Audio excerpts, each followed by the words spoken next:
Hello friends, कैसे हो आप सब। उम्मीद करता हूं कि आप सब अच्छे होंगे, स्वस्थ होंगे। तो आज हमारे पास मैथ का टॉपिक है लॉस एंड प्रॉफिट। तो इसमें हम फर्स्ट सम करने जा रहे हैं। इसमें है कि यदि 12 वस्तुओं का क्रय मूल्य 9 वस्तुओं के विक्रय मूल्य के बराबर है तो लाभ प्रतिशत ज्ञात कीजिए। यानी कि जो 12 वस्तुओं का क्रय मूल्य है वो 9 वस्तुओं के विक्रय मूल्य के बराबर है, तो लाभ प्रतिशत ज्ञात करना है इसके अंदर। तो जो क्रय मूल्य है उसको हम कॉस्ट प्राइस लिखते हैं यानी कि सीपी, और जो विक्रय मूल्य है उसको हम सेलिंग प्राइस लिखते हैं एसपी। तो जो 12 वस्तुओं का कॉस्ट प्राइस है वो इक्वल है 9 वस्तुओं के सेलिंग प्राइस के।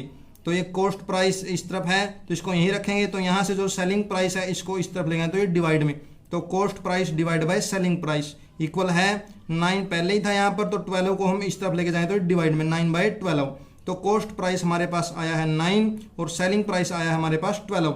तो यहाँ से हम हिसाब लगा सकते हैं कि यहाँ पर प्रॉफिट होता है 3 का, क्योंकि कॉस्ट प्राइस है जो 9 था और सेलिंग प्राइस है जो 12 है, तो प्रॉफिट होता है 3 का। तो हमने निकालना है इसके अंदर लाभ प्रतिशत यानी कि प्रॉफिट है परसेंटेज। तो प्रॉफिट है 3 का, तो 3 लिखेंगे यहाँ पर, और कितने पे ये कॉस्ट प्राइस के ऊपर है, तो कॉस्ट प्राइस हमारे पास कितना है 9 है, तो 3/9। तो परसेंटेज निकालनी है तो हम 100 से इसकी मल्टीप्लाई कर देंगे। तो 3 3 9 यानी कि 1/3 मल्टीप्लाई में 100, तो ये हो गया हमारे पास 100/3। तो जब हम इसको सोल्व करते हैं आता है 33 सही 1/3%।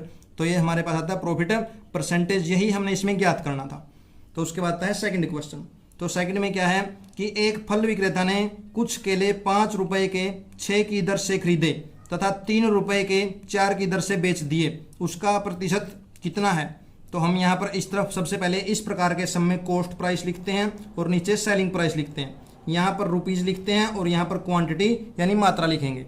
तो जो हमारे पास रुपीज़ हैं वो कितना, देखो शुरू में जो कॉस्ट प्राइस के हैं वो है 5 रुपये, तो यहाँ पर हमने 5 लिखा, और उसके बाद हम लिखते हैं दर से, तो यहाँ पर 6 की दर से हैं तो ये 6 लिख लिए, और उसके बाद आता है कि 3 रुपये के 4 की दर से बेच दिए, तो रुपीज़ कितने यहाँ पर 3 और दर है यहाँ पर 4, वो लिख लिया यहाँ पर। तो इसके बाद हम जब भी लॉस और प्रॉफिट निकालते हैं तो तभी निकाल सकते हैं जब वहाँ पर क्वांटिटी बराबर हो, मात्रा बराबर हो। तो मात्रा बराबर करने के लिए यहाँ से 2 से मल्टीप्लाई किया 6 को, यह आता है 12, और यहाँ से 4 को मल्टीप्लाई किया 3 से तो आता है 12। तो ये दोनों अब इक्वल आ गई यहाँ से क्वांटिटी। जब यहाँ पर इसको 2 से मल्टीप्लाई किया है तो हम रुपीज़ को भी 2 से मल्टीप्लाई करेंगे, तो 5 2 जा 10। जब यहाँ 3 से मल्टीप्लाई किया है क्वांटिटी को तो इस तरफ रुपीज़ को भी 3 से मल्टीप्लाई करेंगे, तो 3 3 जा 9। तो इस प्रकार हमारे पास जो कॉस्ट प्राइस है वो 10 आता है और जो सेलिंग प्राइस है वो 9 आता है। तो हम यहाँ से देख सकते हैं कि जो कॉस्ट प्राइस है वो 10 है और सेलिंग प्राइस है जो वो 9 है। तो यहाँ पर लॉस होता है, लॉस कितने का है 1 रुपीज़ का।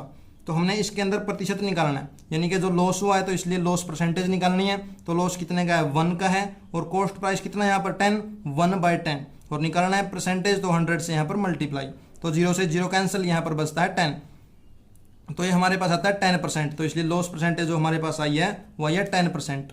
तो इस प्रकार अगला सम हम एज इट इज कर सकते हैं कि एक सब्जी विक्रेता ने नींबू 1 रुपये के 2 की दर से खरीदे तथा 3 रुपये के 5 की दर से बेच दिए, तो उसका लाभ प्रतिशत ज्ञात कीजिए। तो same as it is question है, हम ये ऐसे कैसे कर सकते हैं। तो उसके बाद आता है फोर्थ क्वेश्चन कि एक बेईमान मिठाई वाला मिठाई को क्रय मूल्य पर बेचने का वादा करता है लेकिन 1 किलोग्राम की जगह 800 ग्राम भार का प्रयोग करता है, तो लाभ प्रतिशत बताइए। तो मिठाई वाला क्या करता है, 1 किलोग्राम भार का प्रयोग करने की बजाय 800 ग्राम भार का प्रयोग करता है, तो लेकिन 1 किलोग्राम पर वो कितना प्रयोग करता है 800 ग्राम का। तो प्रॉफिट कितना हुआ उसको, तो वो 200 ग्राम का प्रॉफिट होता है 800 ग्राम पे। तो हम इस प्रकार प्रॉफिट परसेंटेज निकालते हैं 200 डिवाइड बाई 800, यानी कि 200 का जो प्रॉफिट हुआ है वो 800 ग्राम पे हुआ है, और निकालना हमने क्या है परसेंटेज। तो परसेंटेज निकालने तो 100 से मल्टीप्लाई, 20 से 20 कैंसिल, 2 4 जा 8, यह आता है हमारे पास 100/4। तो जब हम इसको कैंसिल करें तो आ जाएगा 25%। तो इस प्रकार हम प्रॉफिट परसेंटेज निकाल सकते हैं, जो प्रॉफिट परसेंटेज है वो हमारे पास आती है 25%। तो ये थे हमारे पास लॉस एंड प्रॉफिट के सम। तो उम्मीद करता हूँ आप सभी को समझ में आ गए होंगे। अगर आपको कहीं भी इन सम के अंदर डाउट लगता है तो आप कमेंट बॉक्स में लिखते हैं, तो आपको दोबारा से करवा दिए जाएंगे। धन्यवाद।